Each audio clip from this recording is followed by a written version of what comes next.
La radio-télévision belge rend hommage à Ulrich Takam pour son projet intitulé Le Journal du confinement.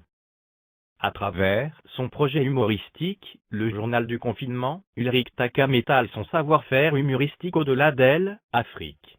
Au regard du côté original de ce sketch, le site internet de la RTBF, radio-télévision belge de langue française, a commis un article sur le jeune prodige de l'humour camerounais. Le journal du confinement présenté par Ulrich Takam est une production qui traite de manière drôle l'actualité sur le coronavirus. L'artiste étant par essence fécond au niveau du génie créateur, Ulrich Takam, à travers ce journal, propose quelque chose d'extraordinaire qui capte et qui déclenche un rire incontrôlable. C'est pour ces raisons, certainement que nos confrères belges ont rédigé cet article sur le journal du confinement. Voici un extrait développé par la RTBF. Certains auront noté le clin d'œil à une polémique qui avait fait couler beaucoup d'encre concernant la possibilité de tester les vaccins sur les Africains avant de les utiliser en Europe. Ici, c'est l'inverse, les médecins préconisent de tester leurs vaccins sur les populations européennes avant de l'utiliser en Afrique. Comme on n'est pas sûr des effets secondaires de ce vaccin-là, on va d'abord aller tester le vaccin sur les Européens. Et justement, la France, l'Italie et l'Espagne se sont portés volontaires pour essayer, explique le faux médecin dans la séquence. Le DR La Légende explique que l'Europe a été choisie car les poules sont blanches et, forcément, ces choses là-bas aussi, ils sont blancs. Il ajoute que les États-Unis se sont également portés volontaires pour tester le vaccin mais qu'ils l'ont refusé. Davido s'en prend à l'actrice Mercy Johnson et son mari après l'annonce de l'arrivée de leur bébé. Il y a quelques jours, le couple Okoje a accueilli une petite princesse selon l'information qui circule sur les réseaux sociaux. Si les internautes continuent d'envoyer des messages de félicitations, un de ces derniers est sorti du lot. Il s'agit bien sûr du célèbre artiste nigérian Davido, qui a surpris tout le monde par son message. En effet, le mari de Chioma, dans son message traite Mercy Johnson et son mari de méchantes personnes. L'artiste aurait laissé un commentaire sur une faute du couple en ces termes. Méchante personne, félicitations quand même. Intrigué par ce commentaire de Davido, un des internautes a répondu en questionnant ce dernier sur ce que le couple a pu lui faire pour mériter ce commentaire peu ordinaire. Et à Davido de répondre: rien, juste un couple de personnes diaboliques, c'est tout. Pour la petite histoire, on se souvient que Prince Okoje, l'époux de l'actrice, avait porté plainte à Davido pour un engagement non rempli. Est-ce la raison de son acharnement sur le couple? Notons que Prince Okoje a démenti la nouvelle selon laquelle son épouse aurait accouché et a promis aux fans de les mettre au courant lorsque cela sera le cas, sans commenter sur les propos de Davido. Pour le chanteur nigérian populaire, David Adeleke, plus connu sous le nom de scène Davido, les gens le détestent parce qu'ils sont furieux contre la richesse de son père. Le chanteur a fait cette déclaration en répondant à un abonné sur Twitter. Davido ne mérite pas la quantité de haine qu'il reçoit, a écrit le fan Twitter.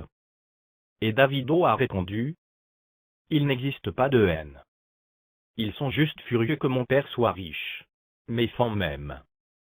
Il faut noter que le père de Davido, Adedeji Adeleke, est un milliardaire nigérian, magnat des affaires, fondateur et président de l'université portant le nom Adeleke. Il est également PDG de Pacific Holdings Limited et possède même un jet privé.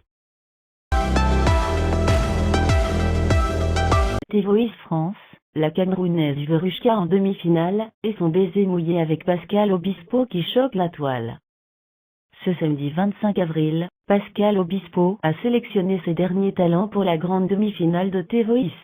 Outre Baby Jiabi, il a ainsi jeté son dévolu sur la pétillante Camerounaise Verushka.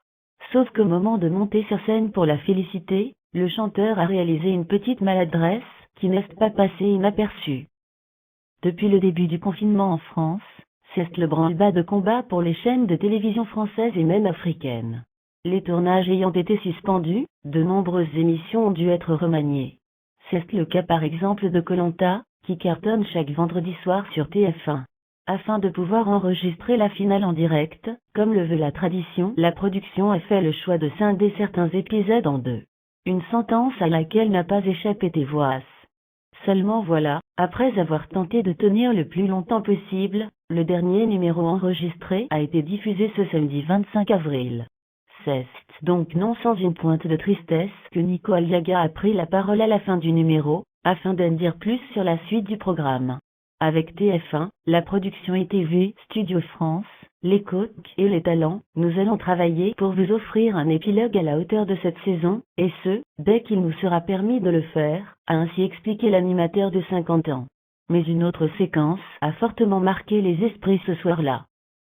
Pascal Obispo et Verushka s'embrassent par accident. Le dernier prime diffusé sur TF1 marquait l'épreuve des KO, la dernière étape avant la grande demi-finale. Les membres du jury composés de Pascal Obispo, Amel Bent, Marc Lavoine et Lara Fabian devaient faire le tri au sein de leurs équipes.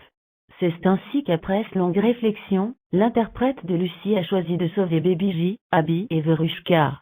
Comme à son habitude, il est monté sur scène pour féliciter cette dernière. Sauf qu'un léger détail a surpris les téléspectateurs. Au moment de l'enlacer, le mari de Julie Hanson l'a tout bonnement embrassé sur la bouche. Si certains ont d'abord cru à une hallucination, les réactions des autres internautes les ont rapidement réconfortés. Ils ont en effet été très nombreux à partager la séquence sur les réseaux sociaux. J'ai pas halluciné, il l'a bien embrassé sur la bouche. Je me suis dit pareil, waouh, ont-ils réagi en masse. Un petit dérapage qui ne fera sûrement pas plaisir à son épouse. Merci d'avoir suivi cette vidéo. Ne manquez pas de nous soutenir en mettant un pouce bleu et en vous abonnant massivement.